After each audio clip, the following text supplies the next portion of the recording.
It is time for Food for Mood with Dr. Judy Wurtman. Judy is the co-author of the Serotonin Power Diet, serotoninpowered.com. Also, Simon loses his tummy. Ladies and gentlemen, here she is, Judy Wurtman. Good morning, Judy. Good morning, and Jill, I apologize. I thought I had, and you're right.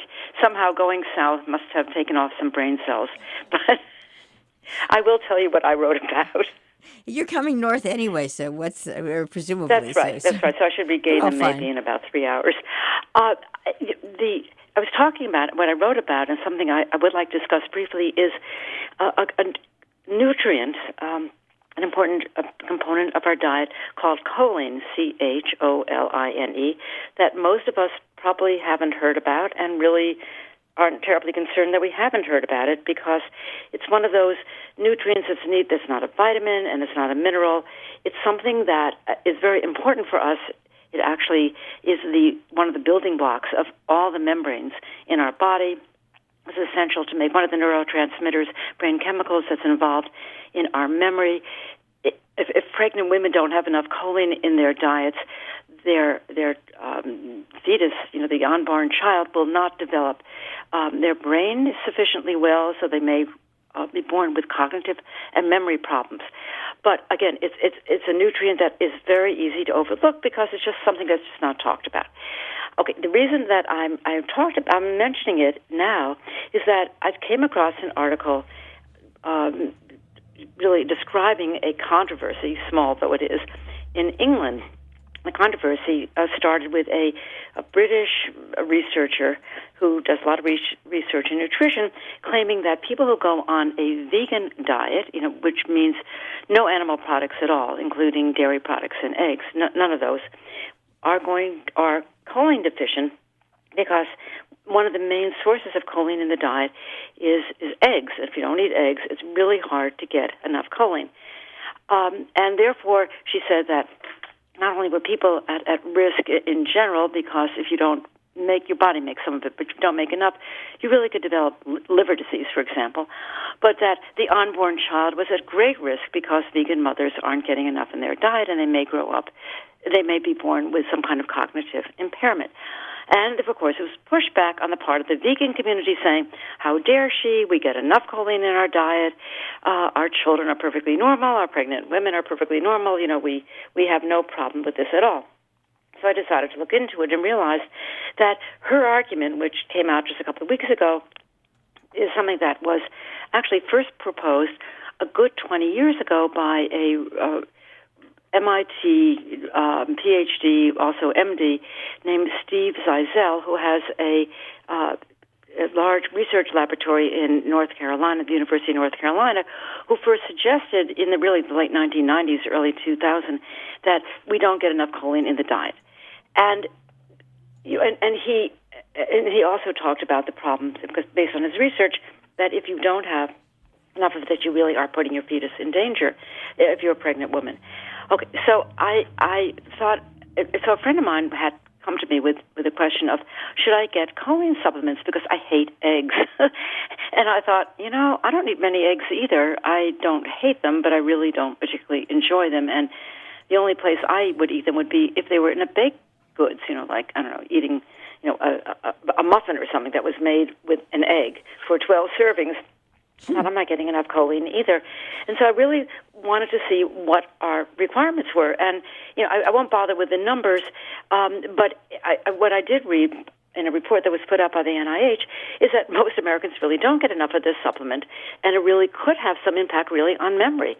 Not that the deficiency is going to give you Alzheimer's disease, but who knows, maybe as you age and you develop something which is called normal memory loss with aging, just like we lose muscles, we tend to lose muscle mass, we tend to lose some memory just based on normal aging.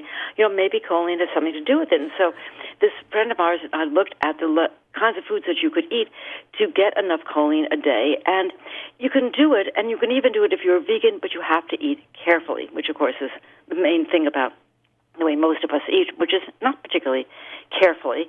But the best sources of choline in the diet are something we rarely eat, which is beef liver and then chicken liver, also something most people don't eat on a regular basis, eggs. Again, if you're an egg eater, you don't have to worry about it because it's a really very rich source of this nutrient. But then other things like wheat germ, some people eat it, bacon, a lot of people eat that, dried soybeans, and pork. Those are the main, and potatoes.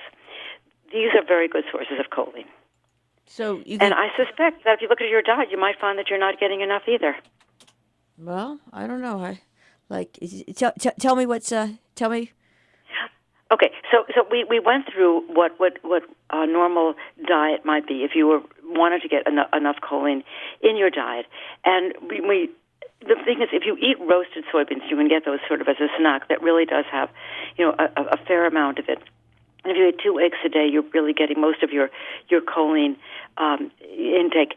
But otherwise, we just went through what a vegan diet would have to be in order to get enough choline. And okay, so this is what we just sort of worked out. You know what quinoa is? It's this grain that has some protein in it, and it's really very healthy. Okay, so if you're a woman, you should eat, let's say, one day, 1.5 cups of quinoa, add it with 1 ounce of wheat bran on it, which I'm sure doesn't make it taste terribly good. 1/2 cup of roasted soybeans, a large potato, and mushrooms, by the way, are a good source of choline. So you would have a potato with mushrooms on it. You'd have 1/2 cup of kidney beans, a cup of cooked cauliflower, and 1/2 cup of roasted peanuts. Okay. In a day? It doesn't sound like you really make a meal out of it, but it would give you enough choline if you're a woman. In a day? Yeah. Oh, okay. That's a lot okay, it's not that much to eat. And again, if you were a non-vegan, again, having eggs along with, let's say, potatoes and some quinoa and wheat germ or wheat bran and cauliflower would give you enough. But it means you can't eat casually. And most of us, might not eat breakfast. We might have a salad for lunch. Many people don't eat potatoes. They certainly don't eat chicken livers, and many people don't eat eggs. And they don't think about eating roasted soybeans or peanuts because, they tend to be fattening and also just eaten as a snack. And many people are allergic to it. And we don't tend to really pick out on mushrooms.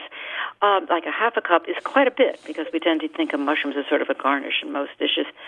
I think that day after day, month after month, we can very slowly develop this choline deficiency. And you would have to look at your vitamin pills to see whether there's even any choline supplement in it. You need about 425 milligrams if you're a woman and about 550 if you're a man. Okay, your body makes about half of the choline that you need, but the rest you really have to eat. And as the NIH pointed out, there really are deficiencies that we might not even be aware of. Again, like the creeping encroachment of memory loss as we get older. But what about the jellyfish, Judy? The what? I said, what about the jellyfish? Prevagen. I'm sorry, the jellyfish. Oh. Haven't you seen? I'm sorry. We're actually out of time. Don't get me started on that. That's a total scam. No kidding. No kidding. No research in jelly. And also, the point is that choline gives you membranes. The membranes are needed in order for you to transmit messages from one nerve brain cell to the other brain cell because it goes into making membrane. And I'm just suggesting that people ought to be suddenly aware of it. And you can get choline supplements if you think that you really need it. It might be easier than eating, roasted soybeans and quinoa every day if this is not a typical part of your diet. It's like going back, 200 years and being aware that vitamin C is related to scurvy. It's something that we should be sensitive to. And the thing about the controversy in England was nobody really was sensitive to it, even though it had been written about for many years. It just was below the radar. All right. And indeed, I think that pregnant women should be particularly sensitive to it. All right. Thank you very much, Dr. Judy Wurtman. Okay. Food for Very Mood. good. Bye-bye. And you can hear Judy with Food for Mood right here on Robert Hood Radio every Thursday morning.